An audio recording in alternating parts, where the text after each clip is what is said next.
تو حضرت جبرائیل نے ان لوگوں کے منہ پر اپنا پر یوں مارا کہ وہ سارے لوگ اندھے ہو گئے۔ اس کے بعد قوم لوط کے علاقے کو اپنے پروں پر اٹھا لیا جو 5 شیروں پر مشتمل تھا اور انہیں زمین پر پٹک دیا۔ جب زکریا علیہ السلام نے اللہ سے اولاد کی دعا مانگی تو جبرائیل علیہ السلام ایک خوبصورت نوجوان کی شکل میں ان کے پاس آئے اور انہیں ایک نیک اور صالح اولاد کی خوشخبری دی۔ حضرت عیسیٰ علیہ السلام کی پیدائش بھی جبرائیل علیہ السلام کے کلمہ کن سے ہوئی۔ مختصر یہ کہ پیغمبروں کے واقعات میں حضرت جبرائیل علیہ السلام کا ایسا کردار ہے گویا آپ نے دنیا کی تاریخ کو بدل ڈالا۔ تمام نبیوں کے پاس حضرت جبرائیل انسانی شکل میں آتے تھے، لیکن آخری نبی حضرت محمد صلی اللہ علیہ وآلہ وسلم نے حضرت جبرائیل کو اس کی اصلی حالت میں دیکھا ہے۔ جبرائیل امین اور حضور صلی اللہ علیہ وسلم کی پہلی ملاقات کا واقعہ نہایت ہی دلچسپ ہے۔ دراصل حضور کو تنہائی پسند تھی اور آپ غار حرا میں جا کر عبادت کیا کرتے تھے، لہٰذا ایک دن غار حرا میں آپ عبادت میں مشغول تھے۔ اس اثنا میں آپ صلی اللہ علیہ وآلہ وسلم کے پاس ایک فرشتہ آیا اور کہا پڑھو۔ آپ نے کہا میں نہیں پڑھ سکتا۔ فرشتے نے آپ کو سختی سے دبا دیا، پھر چھوڑ دیا اور کہا پڑھو۔ حضور نے کہا میں نہیں پڑھ سکتا۔ فرشتے نے دوسری مرتبہ دبایا، پھر چھوڑ دیا اور کہا پڑھو۔ حضور نے کہا میں نہیں پڑھ سکتا۔ تیسری دفعہ اس فرشتے نے آپ کو پھر دبایا اور چھوڑ دیا اور کہا اپنے اس پروردگار کا نام لے کر پڑھو جس نے انسان کو پیدا کیا۔ اس کے بعد آپ صلی اللہ علیہ وآلہ وسلم گھر واپس آئے۔ آپ کا دل لرز رہا تھا۔ آپ اپنی زوجہ حضرت خدیجہ کے پاس آئے اور کہا مجھے کمبل اوڑھا دو، لہٰذا انہوں نے آپ کو کمبل اوڑھا دیا۔ جب آپ کی گھبراہٹ کچھ کم ہوئی تو آپ نے حضرت خدیجہ کو سارا واقعہ بتایا۔ اس کے بعد حضرت خدیجہ آپ صلی اللہ علیہ وآلہ وسلم کو اپنے چچا زاد بھائی ورقہ بن نوفل کے پاس لے گئی۔ ورقہ ان لوگوں میں سے تھے جو اہل مکہ کی شرک اور بت پرستی سے بیزار ہو کر نصرانی ہو گئے تھے اور انجیل کا عبرانی زبان سے عربی میں ترجمہ بھی کیا تھا۔ وہ بہت بوڑھے اور نابینا ہو چکے تھے۔ حضرت خدیجہ نے ان سے کہا کہ بھائی جان آپ اپنے بھتیجے کی بات سن لیں۔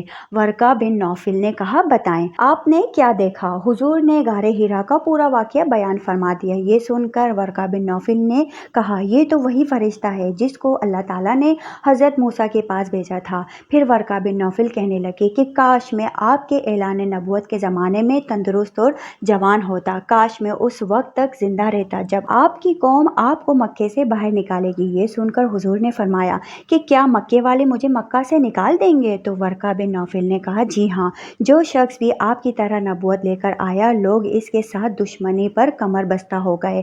وہ فرشتہ حضرت جبرائیل علیہ السلام تھے جو ہمیشہ نبی صلی اللہ علیہ وآلہ وسلم کے حامی اور مددگار بنے۔ نبی کی ہجرت ہو یا جنگ بدر ہو، معراج کا سفر ہو یا کوئی اور موقع، ہر موقع پر جبرائیل امین نے نبی صلی اللہ علیہ وآلہ وسلم کا ساتھ دیا۔ جبرائیل علیہ السلام اکثر خوبصورت نوجوان داعیہ قلبی کی شکل میں آپ کے پاس آتے تھے اور اللہ کا پیغام سناتے تھے۔ ایک مرتبہ حضور صلی اللہ علیہ وسلم نے جبرائیل سے فرمایا کہ میں چاہتا ہوں کہ تمہاری اصل صورت میں دیکھوں۔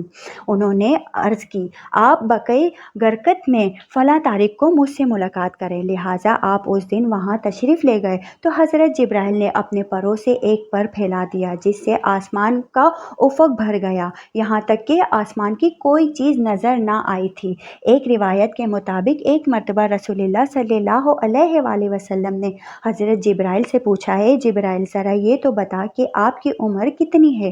حضرت جبرائیل نے آپ کو جواب دیا یا رسول اللہ مجھے اپنی عمر کا صحیح علم تو نہیں ہے، لیکن اتنا یاد ہے کہ ساری کائنات کے پیدا ہونے سے پہلے اللہ کے حجابات میں سے چوتھے پردے میں ایک ستارہ چمکتا رہتا تھا اور وہ ستارہ 70,000 سال کے بعد ایک بار چمکتا تھا اور میں نے اپنی زندگی میں وہ ستارہ 72,000 مرتبہ دیکھا ہے۔ اس پر حضور صلی اللہ علیہ وآلہ وسلم نے جبرائیل سے کہا اے جبرائیل مجھے اپنے رب کی عزت کی قسم وہ ستارہ میں ہی ہوں۔ اس روایت کو علی بن برہان حلبی نے اپنی کتاب سیرت الحلبیہ میں نقل کیا ہے، لیکن اس کی کوئی سند نہیں ملتی، لہٰذا اکثر علماء اس روایات کو موضوع قرار دیتے ہیں۔ اللہ تعالیٰ نے جبرائیل امین کو بے مثال خصوصیات اور بے انتہا طاقت و قوت سے نوازا ہے، لیکن اس کی بھی کچھ حدود ہیں، لہٰذا معراج کی رات جب نبی صلی اللہ علیہ وآلہ وسلم سدرۃ المنتہا پہنچے تو حضرت جبرائیل علیہ السلام وہیں رک گئے اور عرض کی یا رسول اللہ میں یہاں سے آگے نہیں جا سکتا۔ اگر یہ ایک انگلی کے برابر بھی بڑھوں تو جل کر خاک ہو جاؤں گا۔ انجیل اور توریت میں حضرت جبرائیل کا گبریل کے نام سے ذکر کیا گیا ہے۔ کتاب دانیال اور لوقا میں حضرت جبرائیل کے متعلق تفصیلی ذکر موجود ہے۔